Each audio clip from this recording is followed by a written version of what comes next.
People's Channel, Britain's news channel. Who is it? We're here for the show. Welcome to the Dinosaur Hour with me, John Cleese. I was married to a therapist. And you survived? I thought we were getting Hugh Laurie, second best.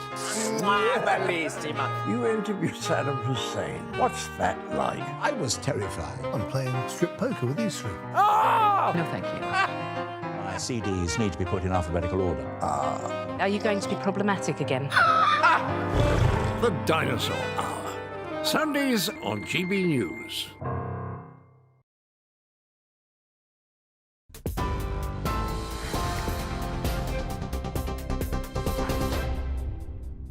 Very good evening to you. Aaron Armstrong here in the GB newsroom with your headlines. The latest group of freed Israeli hostages have been transported to a medical facility. A hospital was seen landing near Schneider Children's Medical Centre. Earlier, thousands cheered in the streets as 17 captives arrived by convoy in Israel after being released by Hamas. Meanwhile, Israel's prison service has confirmed the release of 39 Palestinian prisoners in exchange. It's the third of a 4-day pause in the fighting. In total, the two sides have agreed to swap 50 Israeli hostages for 150 jailed Palestinians. A 4-year-old Israeli-American girl was amongst those released earlier. Both of her parents were killed in the 7th of October attacks. The US President Biden has welcomed the news and says he hopes the truce will be extended. So I'm hopeful this is not the end. It's going to continue. But we don't know. But I get a sense that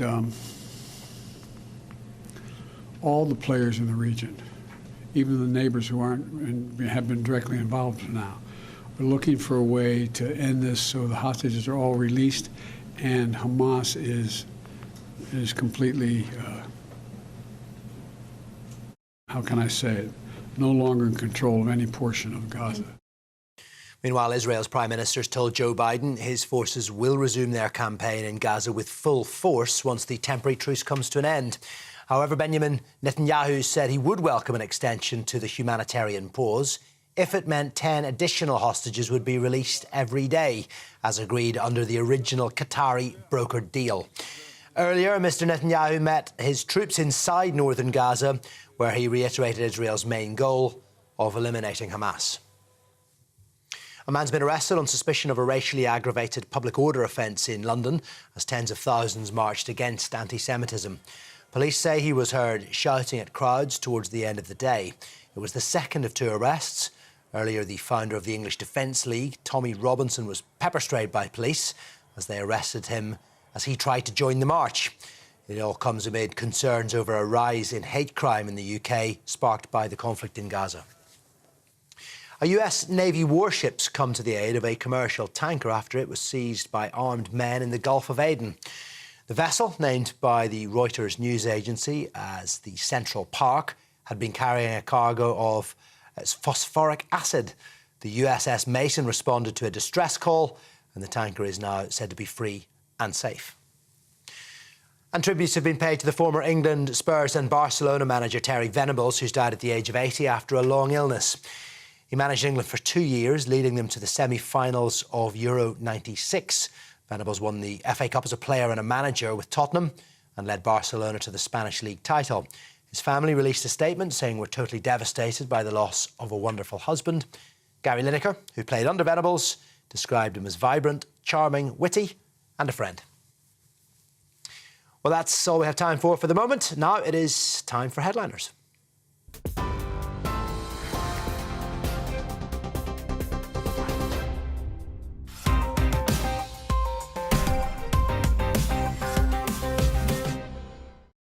Thank you, Aaron. Hello and welcome to Headliners, your nightly run through the next day's newspapers with 3 top comedians. I'm one of them, I'm Leo Carson, and tonight I'm joined by Paul Cox and General Zod, the baddie from Superman 2.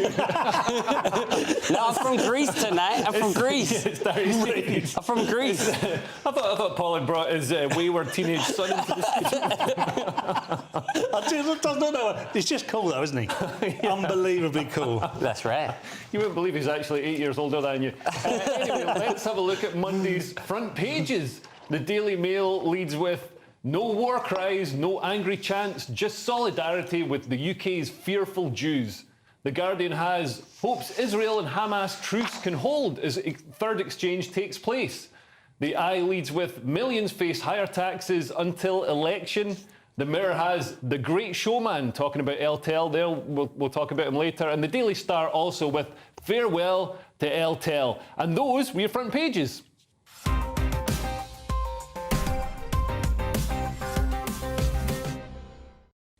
And let's have a closer look at those front pages, starting with the Daily Mail. What have they got, Paul? No war cries, no angry chants, just solidarity with the UK's fearful Jews, Leo. So this is in the Mail now. They're saying that there were no sort of war cries or thinly veiled threats such as from the river to the sea or anything of that variety. And, of course, we're talking about the march for solidarity against anti-Semitism that took place in London today. And from the pictures that I've seen and the videos online, it looks like it was undertaken impeccably. Like, it looked as if to me like it was really done in the best possible way, and a credit to the people that were there. Yeah, and we've actually seen some arrests at the march, which surprised me. Tommy Robinson was there were only arrested. 2 arrests, and I would say that one, I don't know about the other one, but I would say one of those was relatively political. We'll cover that a bit later on, but I would say that Tommy Robinson, whether you love him or hate him, was a political arrest. He didn't seem to have done anything wrong. Yeah, it did seem to be set up. I mean, they set up the Section 35, they put a Section 35 antisocial behaviour zone or whatever in place that meant that anybody who could be seen as like stirring up whatever nebulous phrases they've got. Basically, they can just nobble whoever they want. Yeah, I mean, are you worried? Because I know, we've got Jewish friends who are genuinely afraid with the current climate in the UK. Well, I mean, I think anti-Semitism is definitely on a rise. So is Islamophobia. They're both... The situation in Israel is having an effect here in the UK. It's terrible. So it's good to see that this march passed off without incident. 2 arrests. One was for actually anti-Semitism at the actual anti-Semitism march. So that was... Probably a bad place to try something. Not a place to do it, but other than that, looks like it was a success. So yeah, like I said, credit to them as protesters. And you think this is going to settle down? The situation in London is going to settle down with these marches? I mean, we've mostly seen the sort of the anti-Israel marches. No, I don't think so. I mean, we've had weeks and weeks and weeks of the pro-Palestinian stuff. I would say the difference between this and some of the pro-Palestinian stuff is that this seemed to be people that were genuinely concerned and understood the issue. Yeah. Some of the problems we've seen with the pro-Palestinian stuff, it's just become part of woke ideology. So there are people at the march who aren't exactly sure what they're supporting, but they know it's anti-whatever they don't like. Yeah. And therefore they're just going to support it anyway, which creates this problem that's inherent in a lot of these things that are overly progressive, where they don't really know what they're complaining about, but they're going to stand up for it anyway. Yeah, I mean, Darius, this is the weird thing. We're seeing queers for Palestine. We're seeing, woke leftists, feminists. Yes, that's right. Feminists coming out and supporting. Listen. It's not a transactional. Queers for Palestine, just not Palestine for queers, and that's absolutely fine, right? That's fine. We would take that support. We just won't give it. I'm pro-Palestine, by the way, just so we're on the thing. But I think, like you said, a lot of people are going on there now. It's a co-celeb. Hopefully, the majority of people are going on there because, like you said, they want to see a ceasefire so that innocent people on both sides don't die needlessly. And there needs to be a resolution to it. Most people are going there with the right view, and there's a few people who are just idiots and they're ruining it, and they shouldn't be there, and they're doing it as this is the TikTok thing to be on. So for sure. But we've seen at the pro-Palestinian marches, we've seen people desecrating war memorials, completely disrespecting and humiliating this once great nation. And I think it's ridiculous. It's shameful. There's a lot more of the pro-Palestinian march, but there's a small amount of them. But most of them are they want what's right. That's true, I think. Yeah. Well, next up we've got The Guardian. What have they got on the front cover, Darius? So The Guardian lead with hopes Israel and Hamas truce can hold as a third exchange takes place regarding the hostage situation. And there's also a picture of Terry Venables, former England manager, who passed away today. And most interesting thing to me was in G2, Diane von Furstenberg on that dress, Survival and Love. What was that dress? Exactly, that is what I want to find out about. Why do we not get more information? Maybe it's just a famous dress for Guardian readers. It's from Diane von Furstenberg. But regarding this truce, I mean, do you think a truce could hold? I mean, the Israeli army are still in northern Gaza, and it looks as if they're going to progress to southern Gaza. That's you know the talk we're hearing, the rumblings we're hearing.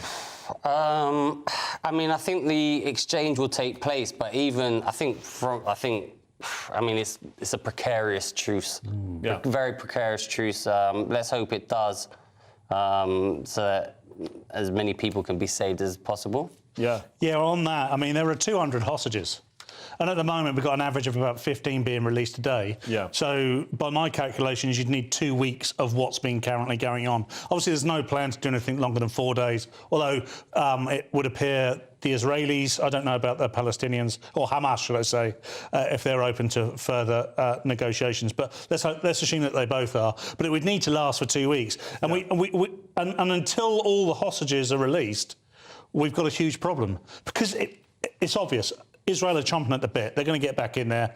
You know, it's a catch-22 for Hamas. If they get rid of if they allow all the hostages to go, then I have a feeling Israel are going to carpet bomb the living daylights. But I think Israel are also kind of reaching the end of the tether of Western support, American support. I mean, Joe Biden is quite unpopular with a lot of his party and with a lot of his grassroots supporters supporting Israel in this way because, you know, as we were just talking about, woke ideology has somehow become intertwined with extremist Islamic Hamas ideology. Which is exactly why you've seen an increase in Islamophobia, although I agree with Darius, that's still very rife. But why we've seen an increase in anti-Semitism, because it's become more acceptable to be anti-Semitic. Yeah. You know, if you go back, I know we always talk about the Second World War because we're British and that was our last major success. Don't worry, there'll be another one. I'm sure we're on the way. We're on the way. But you know, after the older generation that was still around, or young children at the end of the war,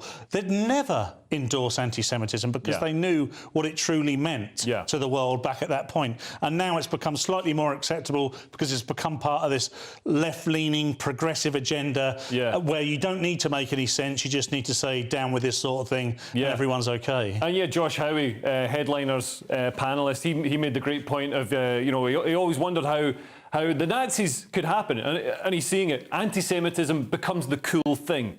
And I guess that's how it happened. Anyway, let's finish this section with the Star, and they've got the sad news of Terry Venables passing. Yeah, farewell to El Tel. El Tel, of course, because he was the Barcelona manager at one point. However, obviously England manager, Tottenham manager.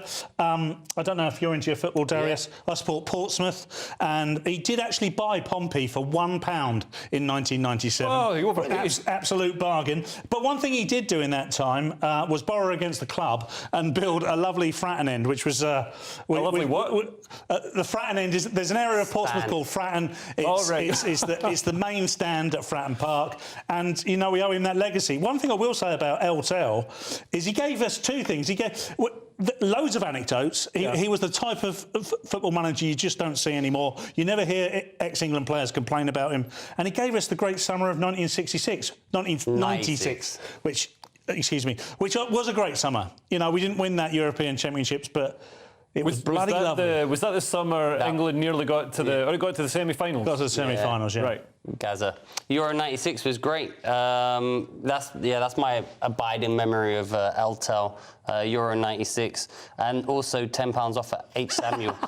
Spend over £50. Terms and conditions apply, but that is they've left. So you got £10 off. They'll be giving you £2.50 to walk out the shop. That's amazing. Anyway, that's significant of a real classy piece of jewellery. That's the front page is done. But stay with us. We've got Labour slashing immigration, a racist Indian accent, and Tommy Robinson arrested again. Those last two are separate stories, by the way. See you in a couple of minutes.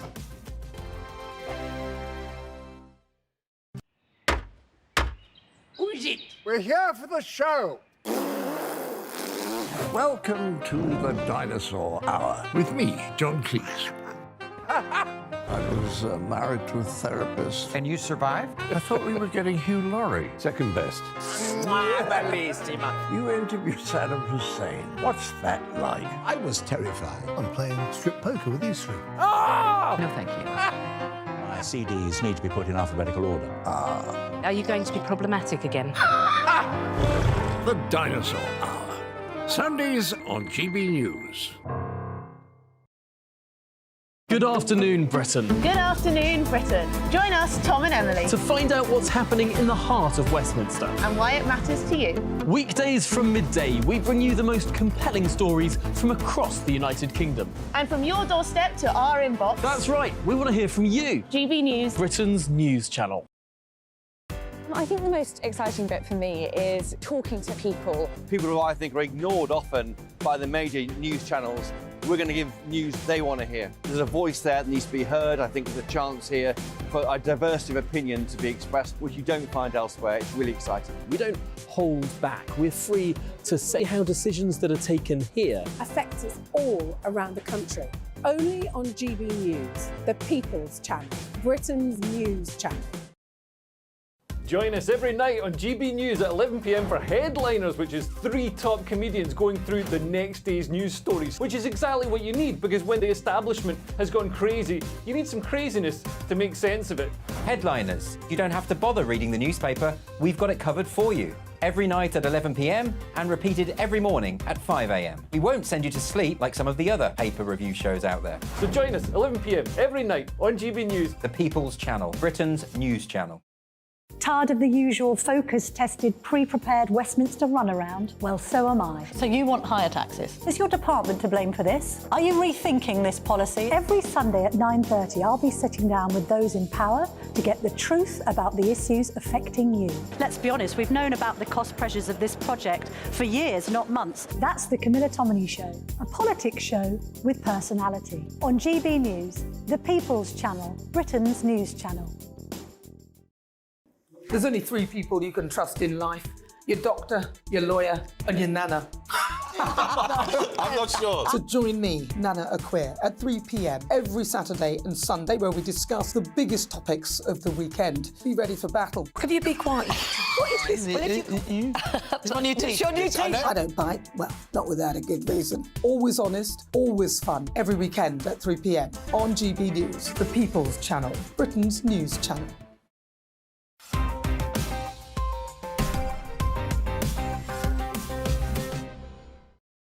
Welcome back to Headliners. I'm Leo Carson. I'm still here with Paul Cox and Darius Davies, and kicking off this section with The Independent. And it looks like Labour are trying to woo voters away from the Tory party by promising to be more right-wing than the Tory party, Paul. Well, that isn't impossible, is it? Let's be honest. So Labour aims to halve net migration in first term. Opposition polls on pressure on Rishi Sunak after shock 745,000 figure promoted fresh Tory civil war. So Labour wants to dramatically cut net migration to a couple of 100,000 in their first year. Now, a couple of 100,000 is already really high. Yeah. This is like shooting fish in a barrel for Labour, though, now. I mean, Tories have left the tap open on immigration, unfettered immigration for so long, that even just a tweak of that tap will be a vote winner. But I don't understand why the Tories let immigration get so out of control. I mean, 1.2 million, never mind the sort of net figure of 745,000, the gross figure of 1.2 million people entering the country. I mean, that just blows my mind. That's like a big portion of the population. That's like 2.5 times the population of Cumbria right there. I mean, I know there's not many people in Cumbria, but, you know, it's insane. And also, our high immigration levels stem from the last Labour government, who, you know, Peter Mandelson admitted he opened the borders as a way of rubbing the right's nose in it and sort of bringing in people who they thought would vote Labour in future. It was a way of, you know, almost sort of rigging the election. I mean, I know that sounds counterproductive to say they weren't wrong, because we've had a Tory government for 13 years. Yeah. But it's coming to fruition now. They planted that seed in the late 90s and it grew throughout the 2000s, and I think we're going to see a lot of people vote in Labour. It'd be interesting, because the way Keir Starmer has managed the Israel-Palestine crisis is not in line with a great amount of his sort of councillors and some of his MPs, you know, particularly from the Muslim community, which is a huge Labour voting community. Yeah. Yeah, and I mean, do you think this is electioneering from Labour, or do you think they're actually going to follow through on this and do something about unsustainable levels of immigration? I mean, I think they can try. One of the policies they've suggested is to increase the minimum wage from 26,000 to 35,000. That's what one of the things they're going to do to try and minimum wage. Yeah, so to come into the country, you've got to have a job and earn. Oh, right, yeah. Oh, so not just anybody's job. So they're going to say we want only people earning over a certain threshold, which will lower that things. But I mean, I'm not sure it's like the legal immigration that we're worried about in this country. It's like it's more the other people coming over the boats that people want to be dealing with. Other than if you've got a job earning 26,000, fine, come in. There's more the people coming in who don't have a job going on benefits. Although I think some of the people coming across in those boats are making more than 35 grand a year, but it's selling cocaine. Yeah. So it's not quite as beneficial to society. But, well, is it? Well, it depends. Depends if you're a large cocaine user or not, I guess. That's right. Look at the jacket, of course he is. That's a scandalous accusation. I don't even know what cocaine is. I've never heard of it in my life. OK, moving on, we've got the Telegraph now, and Irish leader Leo Varadkar has bizarrely said that children kidnapped by Hamas were just lost, like they just wandered off in Tesco, Darius. Yeah, so this comes from the Telegraph, and Israel criticises Leo Varadkar for comments on the release of a 9-year-old Hamas hostage. So Irish-Israeli Emily Hand was abducted, taken hostage by Hamas, and the Irish Prime Minister, or as they say in Ireland, the Tausek. That's a fantastic attempt. But what he said, being released, he said, this is a day of enormous joy and relief for Emily Hand and her family. An innocent child who was lost has now been found and returned. So obviously everyone's like, what do you mean? She got lost in the mall. Like, what do you mean she got? Well, I've lost her down the back of the sofa. No, she got kidnapped by Hamas. Hamas knew where she was. Yeah, exactly. It's like she wasn't lost to Hamas. I'm pretty sure they had pretty close tabs on her. Well, they did. So Israel have summoned the Irish ambassador to reprimand them regarding his choice of words. And Leo Varadkar said, "Oh, this was just, this is me as a parent expressing my joy." But it's like, why? If you're going to choose, he's chosen those words to he's say, a politician. because he could just say she's been returned. Yeah. But to say she's been lost is just inflammatory. Like.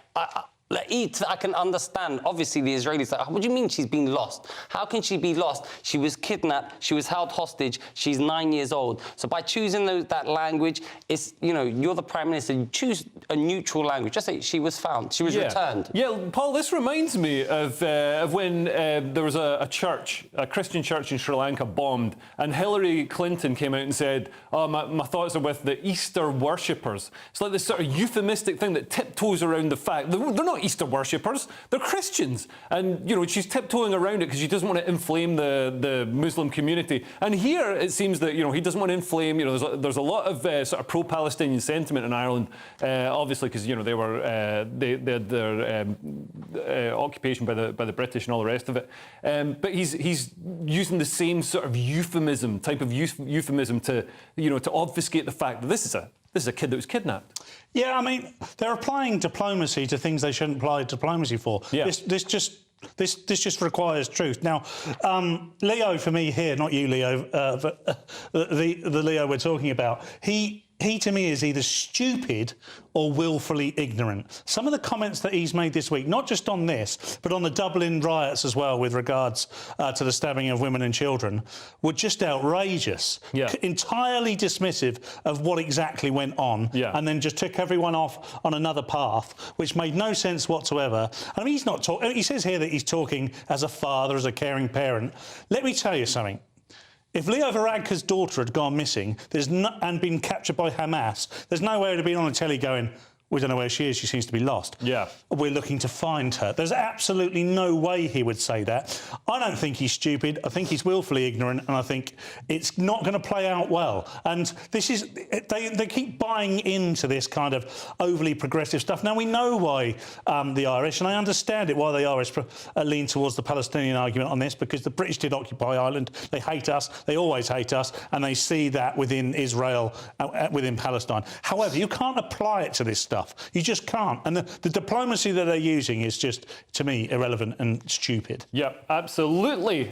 Moving on, we've got the Sun now, and yet again Tommy Robinson has been arrested, and yet again I'm not sure exactly what he's supposed to have done wrong, Paul. Yeah, at the moment, Tommy Robinson arrested at campaign against anti-Semitism march as celebrities turn out to support British Jews. So this was one of 2 arrests at today's march. The first one, as Darius pointed out earlier, was for actual anti-Semitism. This one, however, for me, is political. Yeah.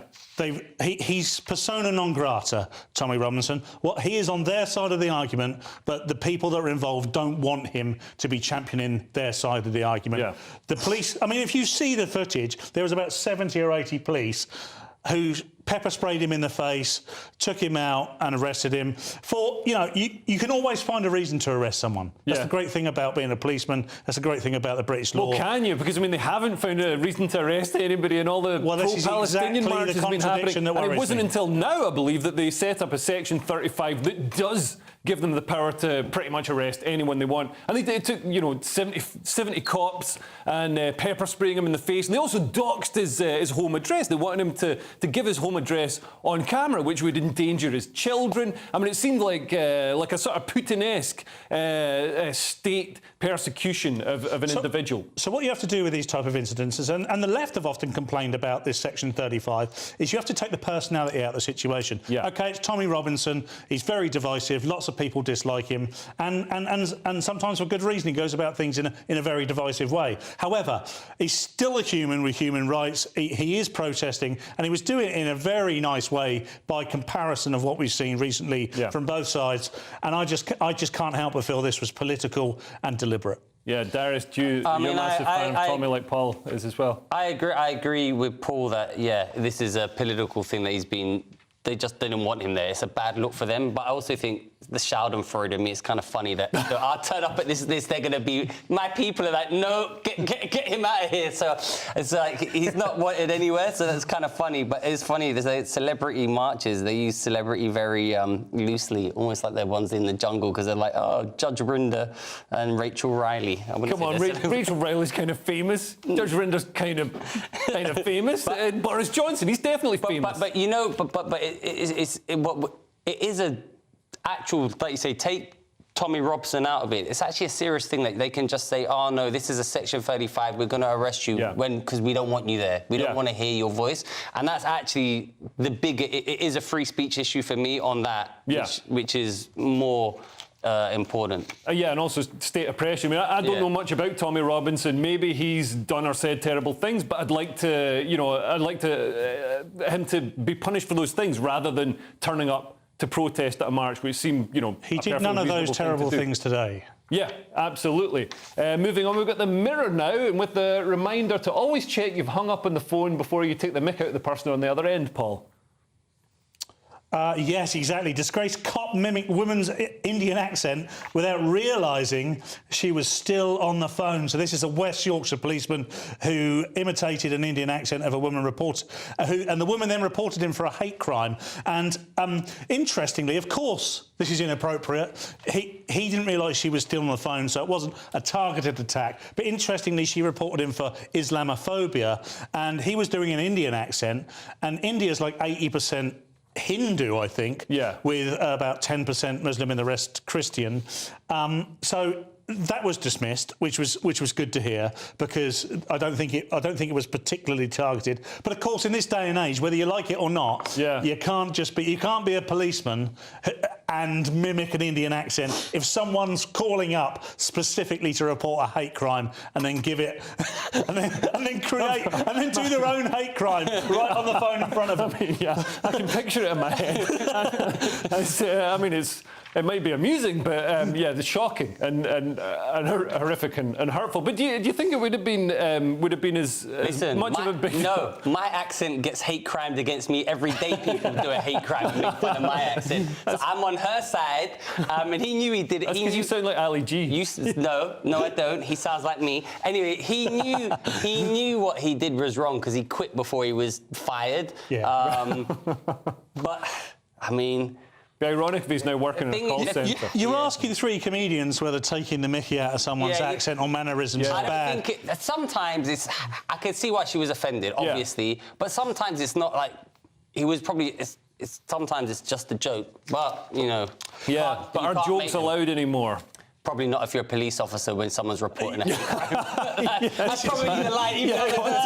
Pull back on that one. Context is very important in situations like that. Anyway, we're at the halfway point, but don't go to bed yet. We've still got Geert Wilders, COVID fraud, and apparently we owe climate change reparations because of the British Empire. Don't go away. Back in 2 minutes.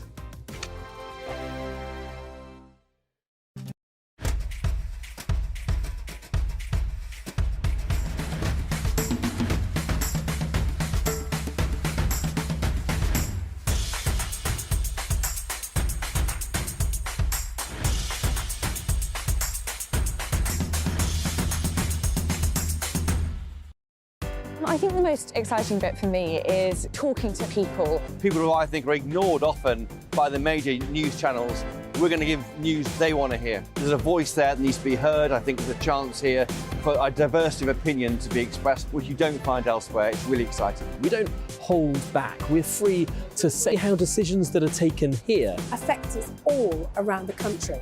Only on GB News, the People's Channel, Britain's news channel. There's only three people you can trust in life. Your doctor, your lawyer, and your nana. I'm not sure. So join me, Nana Aquare, at 3 p.m. every Saturday and Sunday, where we discuss the biggest topics of the weekend. Be ready for battle. Could you be quiet? What is this? It's my new teeth. It's your new teeth. I don't bite. Well, not without a good reason. Always honest, always fun. Every weekend at 3 p.m. on GB News, the People's Channel, Britain's news channel. I'm Michelle Dewberry, and I'm not here to tell you what to think. I'd much rather hear what you have to say. So, send in your opinions to gbviews@gbnews.com. Keep them clean, and you never know, I might read them out. With my panel here on Jubes & Co, we debate, we get stuck into the issues of the day on a show where all views are welcome, especially yours. GB News, the People's Channel, Britain's news channel. Join us every night on GB News at 11 p.m. for Headliners, which is 3 top comedians going through the next day's news stories, which is exactly what you need, because when the establishment has gone crazy, you need some craziness to make sense of it. Headliners. You don't have to bother reading the newspaper. We've got it covered for you. Every night at 11 p.m. and repeated every morning at 5 a.m. We won't send you to sleep like some of the other paper review shows out there. So join us 11 p.m. every night on GB News, the People's Channel, Britain's news channel. Who is it? We're here for the show.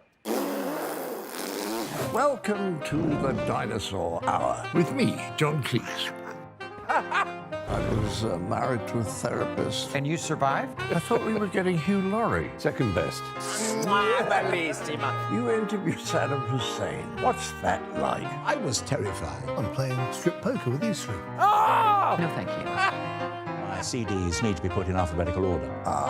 Are you going to be problematic again? The Dinosaur Hour. Sundays on GB News.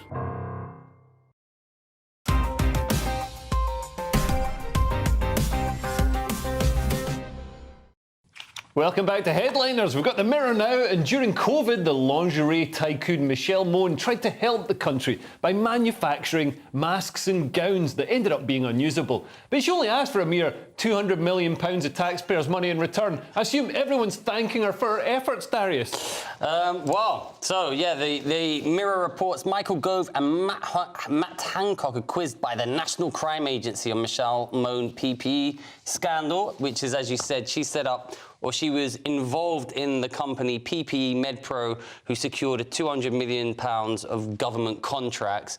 And she was harassing MPs to say, listen, give the contracts to PPE MedPro 5 days before it was even incorporated as a company. Wow. Then from the 200 million, they took 65 million in profit. Wow, that's a good profit margin. Yeah, exactly. So they're making but all during this time, all the COVID conspiracy theorists were saying, this is sus, she's involved in this. But no, this is a conspiracy theory, this is a conspiracy theory, this is all rubbish lies. Then only this month has it come out, so, oh yeah, well, the government knew we were involved, that we were selling non-sterile equipment, making 65 million.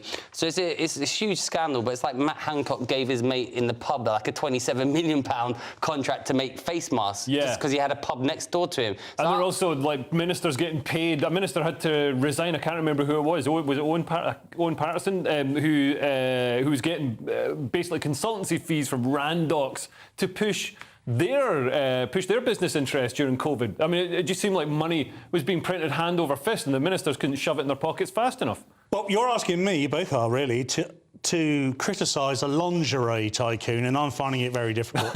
I'm very supportive of her previous work, and I'm able to see beyond that. Are you as supportive as her bras are? Yeah, they should have just used that around people's face. I don't understand why they didn't just use old knickers and bras. Yeah. However, they would have probably worked better, let's be honest.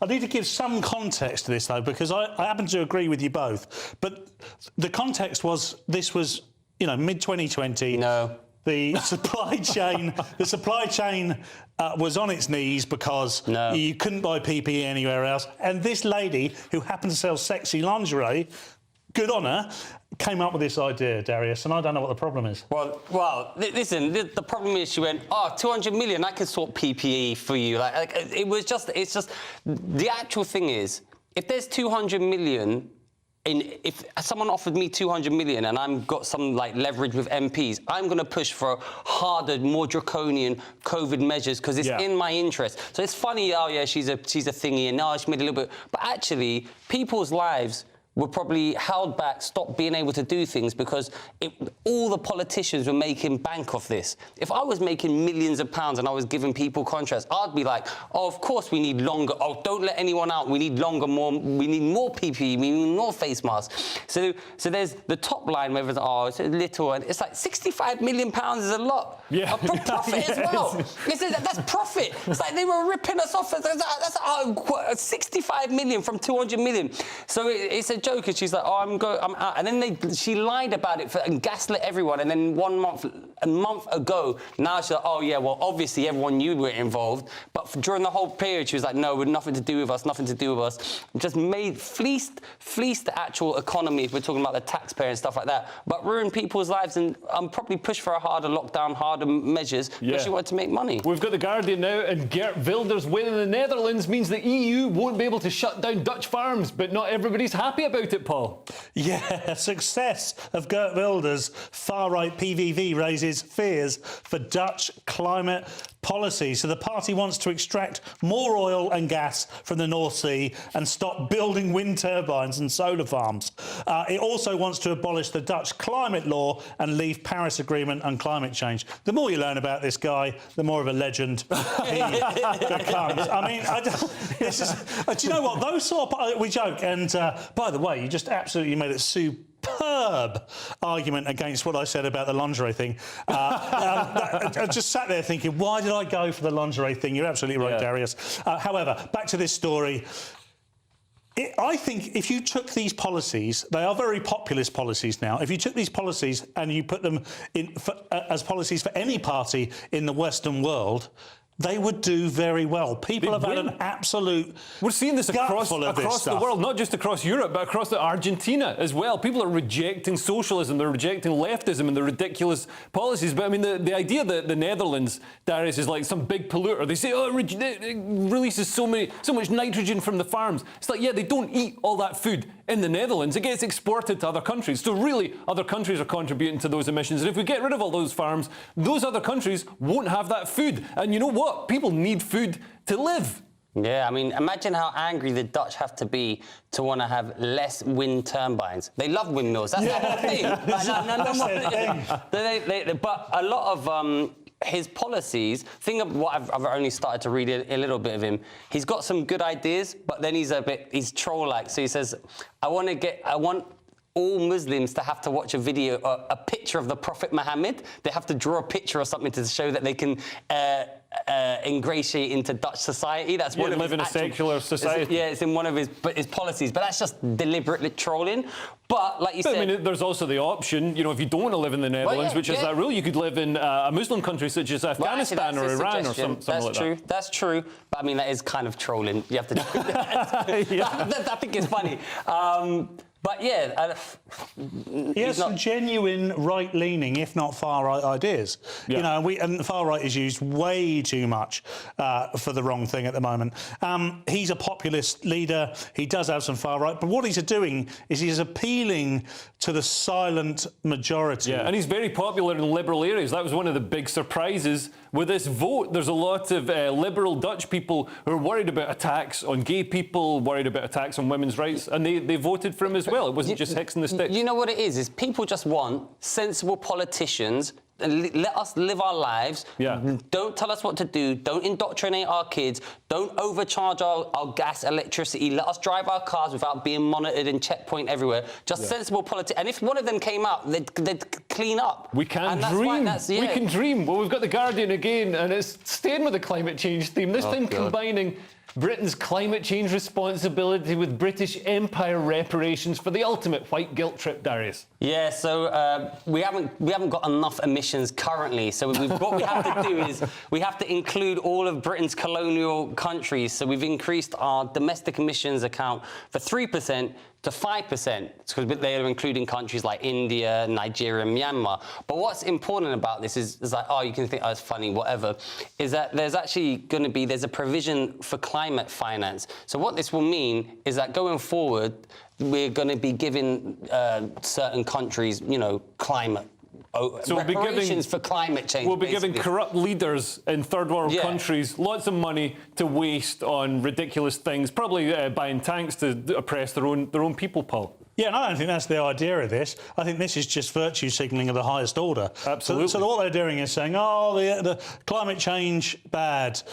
All response to it, good. British Empire, bad. Basically, they hated the fact that you could undermine the argument by saying that Britain only contributes X minute amount, a percent of CO2 to the problem. So they've decided, well, we just need to take into the empire, into account the empire now, which is 200 years old and makes absolutely no sense whatsoever now. As if, by the way, that CO2 has no positive contribution to the way the Earth works anyway. Yeah, and also, if we've got to feel bad and pay reparations for things that our ancestors did, does that mean the flip side of that is we can feel proud and take responsibility and ownership of their achievements? I mean, that sounds a lot like nationalism to me. I don't know if the left's keen on that. Moving on, we've got the Mail now, and Dublin's police chief is being blamed for the Dublin riots. He'll probably call me a far-right lunatic for saying that. Darius, tell us more. Yeah, so failed by our own leaders. Furious Irish police say there was a clear lack of leadership in response to the Dublin riot, but top commissioners insist mayhem was unprecedented. So the Gardaí, or the police as we call them, say they received no information of an organised attack on the capital, but it's like, listen, I don't even follow anything to do with Ireland. Even I knew this has been boiling and boiling and boiling.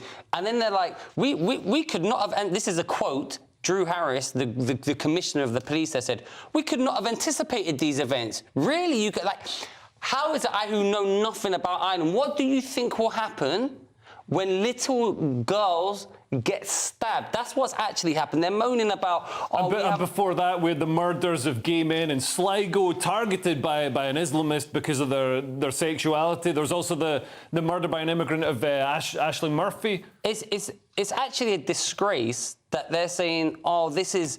that they're trying to obfuscate. That's the word. They're trying to do that. And so you're not looking at, oh, look, with the riots were the bad thing that happened. No, the bad thing that happened that needs to be dealt with isn't the riots and the lack of...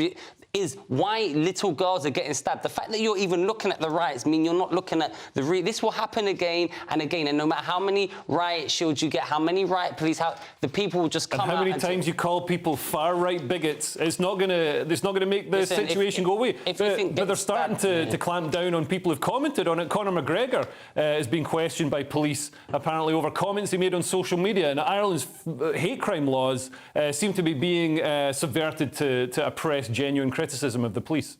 Yeah, I mean, there are 20 paragraphs in this Daily Mail story, and hundreds and hundreds of words, and none of them explain the context of this riot whatsoever. Now, any riot out of context looks terrible. You know, they could be complaining about anything. But Darius is absolutely right. When you're complaining about a clash of cultures that has got to the point where one of those cultures is allowed to stab women and children without it really being mentioned at all, and then the people that complain against it become the problem, you end up with a society that is going to vote for Geert Wilders. Yeah. He's going to set up an Irish branch anyway, or maybe Conor McGregor's going to go into politics. One more section to go. Stay with us to find out how your taxes are being wasted by Border Force, how Saudi Arabia is spending $1 trillion, and a ban on fat phobia. Boo! We'll be right back after 20 sit-ups. Your weekend starts here with Friday Night Live with me, Mark Dolan, 8 till 9 on GB News. Big stories, big guests and big laughs as we get you ready for a cracking weekend. That's Friday Night Live with Mark Dolan, Fridays 8 till 9 on GB News. Bring your own drinks, the admission's free. Wake up to the headlines with Headliners every morning at 5 a.m. We treat you to the day's biggest stories before anyone else, 7 days a week. You can catch up on everything you need to know before you've even had your kippers. Headliners every morning at 5 a.m, only on GB News, the People's Channel, Britain's news channel. In the GB Newsroom, we bring you the news as it happens. With our team of dedicated journalists across the UK, we're ready to give you accurate reporting every day. When the news breaks, we'll be there with bulletins on GB News, the People's Channel, Britain's news channel. Big news, big debates, big opinion. Patrick Christie's Tonight is the week's biggest show. Every weekday, 9 to 11 p.m, we've got the inside track on the day's top stories. There'll be sharp takes you won't get anywhere else. We will set the news agenda, not just follow it, and I want to bring you along for the ride. Whatever it is, we'll have our finger on the pulse. It's news, but it's this close to entertainment. Patrick Christie's Tonight, 9 till 11 p.m, only on GB News, the People's Channel, Britain's news channel. Good afternoon, Britain. Good afternoon, Britain. Join us, Tom and Emily, To find out what's happening in the heart of Westminster. and why it matters to you. Weekdays from midday, we bring you the most compelling stories from across the United Kingdom. And from your doorstep to our inbox. That's right, we want to hear from you. GB News, Britain's news channel. GB News, unlike other broadcasters, isn't obsessed with the London-Westminster bubble. We think there's a nation beyond the M25, and that's why we talk about the issues that matter across the land. Join me on State of the Nation, 8 to 9 o'clock, Monday to Thursday, on GB News. Daisy's listening, and you should too. I'm Andrew Doyle. Join me at 7 o'clock every Sunday night for Free Speech Nation, the show where I tackle the week's biggest stories in politics and current affairs with the help of my 2 comedian panellists and a variety of special guests. Free Speech Nation, Sunday nights from 7 on GB News, the People's Channel, Britain's news channel. Tired of the usual focus-tested, pre-prepared Westminster runaround? Well, so am I. So you want higher taxes? Is your department to blame for this? Are you rethinking this policy? Every Sunday at 9:30, I'll be sitting down with those in power to get the truth about the issues affecting you. Let's be honest, we've known about the cost pressures of this project for years, not months. That's the Camilla Tominey Show, a politics show with personality. On GB News, the People's Channel, Britain's news channel.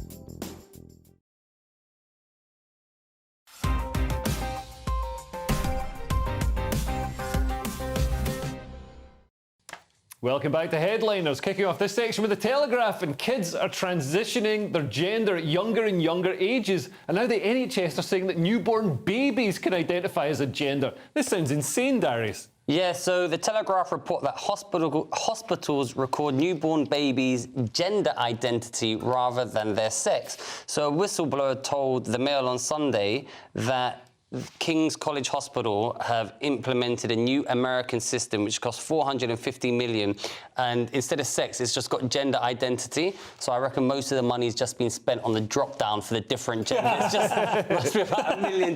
But it's ridiculous. So they've come out and said, "Oh, this was an unfortunate accident, and we didn't know it should have said sex." But this whistleblower said, "Look, this has only come to light, but people are scared to even bring this up and to talk about this. And there's a climate of fear that we're calling women women, and we should be saying chest feeding.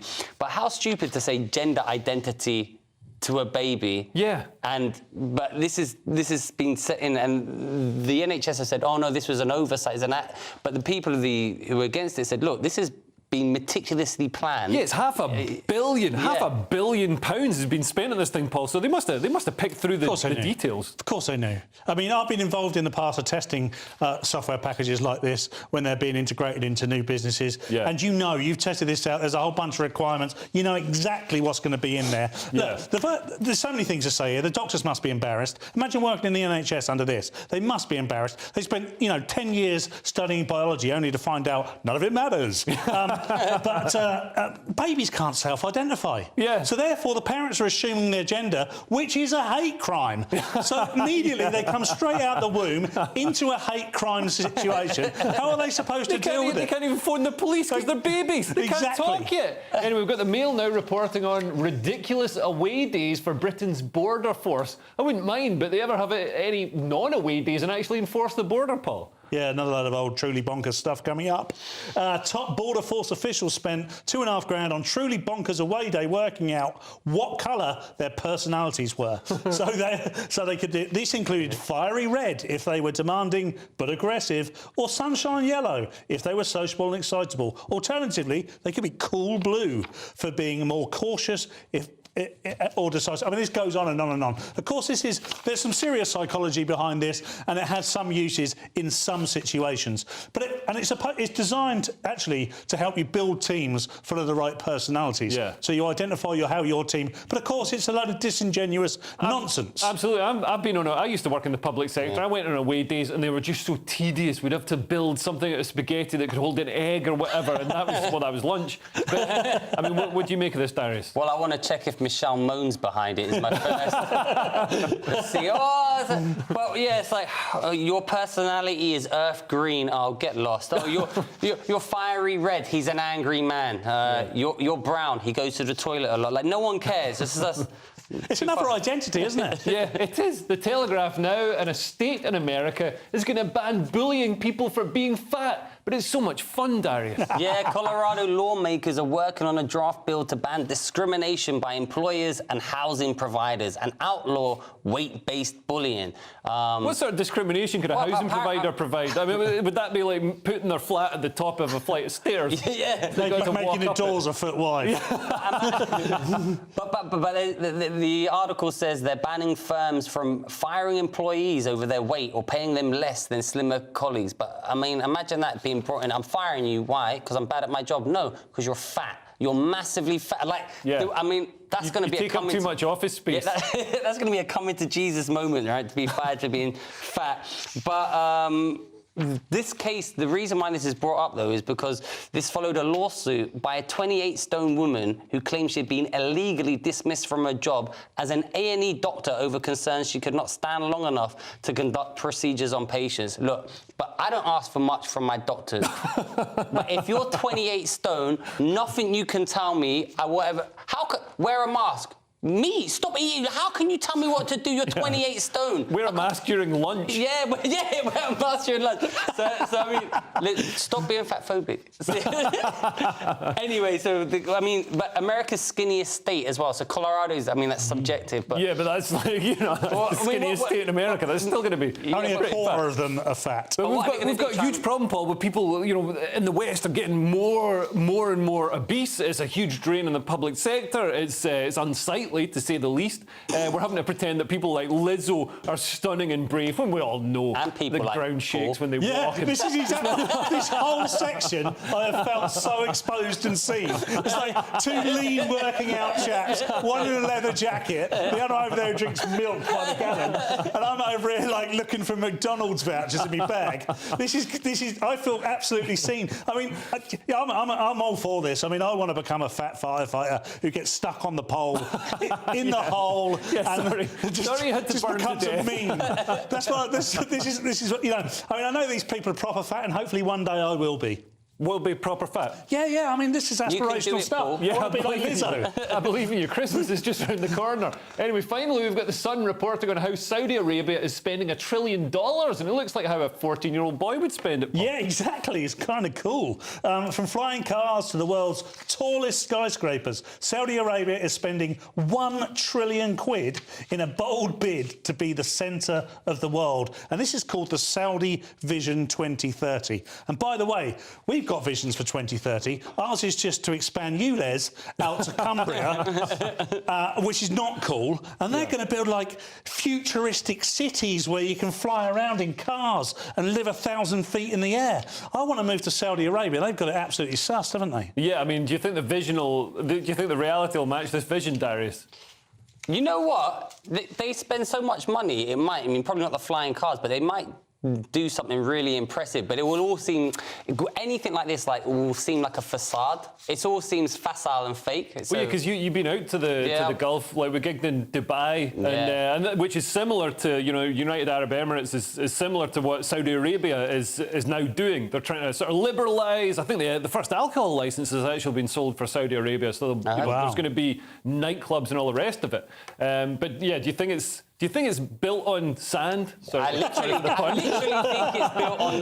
think it's built on sand, but this is why they're doing it, because they're trying to diversify, move away from, you know, relying on oil and expand that kind of, so they've got other things in the air that people want to go and visit Saudi Arabia for. But Saudi are ploughing money in a lot of things. So they just bought Newcastle, they're doing stuff with the WWE, they're really trying to kind of rehabilitate their reputation, so you don't think about when they cut up Turkish. Going to buy the Telegraph by the looks of it. Turkish journalists in an embassy. You just remember and live stream it on their iPhones. Well, on that cheery note, the show is nearly over, so let's take another quick look at Monday's front pages. The Daily Mail leads with no war cries, no angry chants, just solidarity with the UK's fearful Jews. The Guardian has no mention of that, as it hopes Israel and Hamas truce can hold as third exchange takes place. The Eye has millions face higher taxes until election. The Mirror has The Great Showman, and the Daily Star as well has Farewell to El Tel. And those were your front pages, and that's all we have time for. Thank you to my guests Paul Cox and Darius Davies. I'll be back tomorrow with Simon Evans and Lewis Schaefer. And if you're watching at 5 a.m, do stay tuned for breakfast. Have a great day. Bye.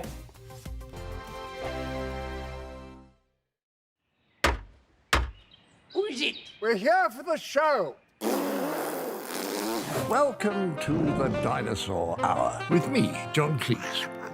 I was married to a therapist. And you survived? I thought we were getting Hugh Laurie. Second best. You interviewed Saddam Hussein. What's that like? I was terrified. I'm playing strip poker with you three. Oh! No, thank you. My CDs need to be put in alphabetical order. Are you going to be problematic again? The Dinosaur Hour. Sundays on GB News.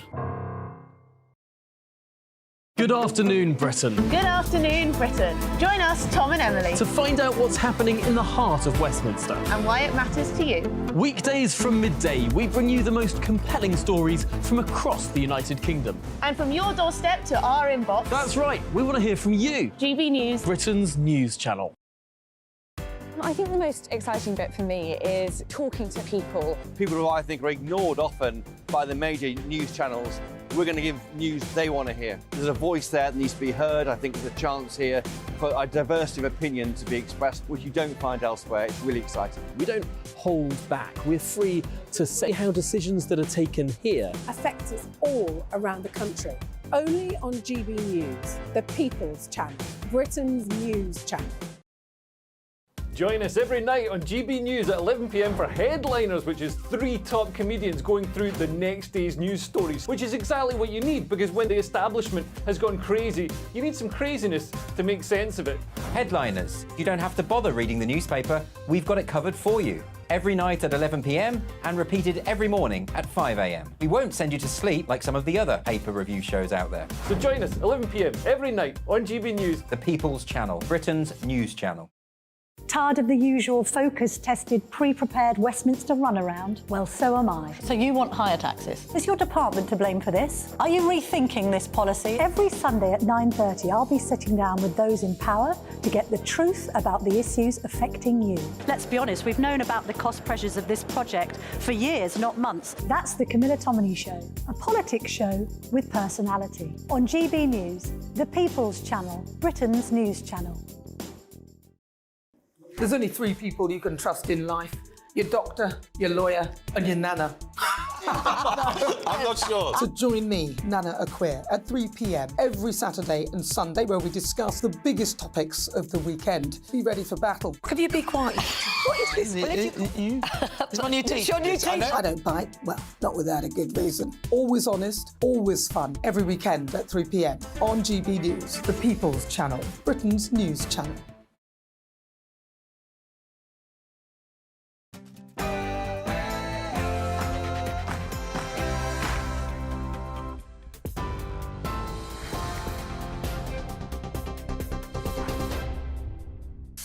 It's 7 o'clock. Very good evening to you. I'm Aaron Armstrong in the GB newsroom. The International Red Cross says 17 hostages are now in Israel after being released by Hamas in Gaza. Israel's prison service has confirmed the release of 39 Palestinian prisoners in exchange. It is the third of a 4-day pause in fighting. In total, the two sides have agreed to swap 50 Israeli hostages for 150 jail Palestinians. A 4-year-old Israeli-American girl was among those released earlier. US President Biden has welcomed the news and says he hopes the truce will be extended. So I'm hopeful this is not the end. It's going to continue. But we don't know. But I get a sense that all the players in the region, even the neighbors who aren't and have been directly involved now, are looking for a way to end this so the hostages are all released and Hamas is completely, how can I say it, no longer in control of any portion of Gaza. Meanwhile, Israel's Prime Minister has been meeting security forces inside northern Gaza. Benjamin Netanyahu was given security updates and visited one of the tunnels discovered by his troops. The Prime Minister told his soldiers, "We have 3 goals for this war: eliminate Hamas, return all our abductees, and ensure Gaza does not become a threat to the state of Israel again." An Irish-Israeli girl who was initially feared dead has been reunited with her father following her release by Hamas late last night. 9-year-old Emily Hand was among 17 hostages freed by the terror group yesterday. She spent 50 days in captivity. 13 Israelis, along with 4 Thai nationals, were transported out of Gaza through the Rafah border crossing to Egypt. Emily was kidnapped from a kibbutz on the 7th of October. A man's been arrested on suspicion of a racially aggravated public order offence in London as tens of thousands of people marched against anti-Semitism. Police say he was heard shouting at crowds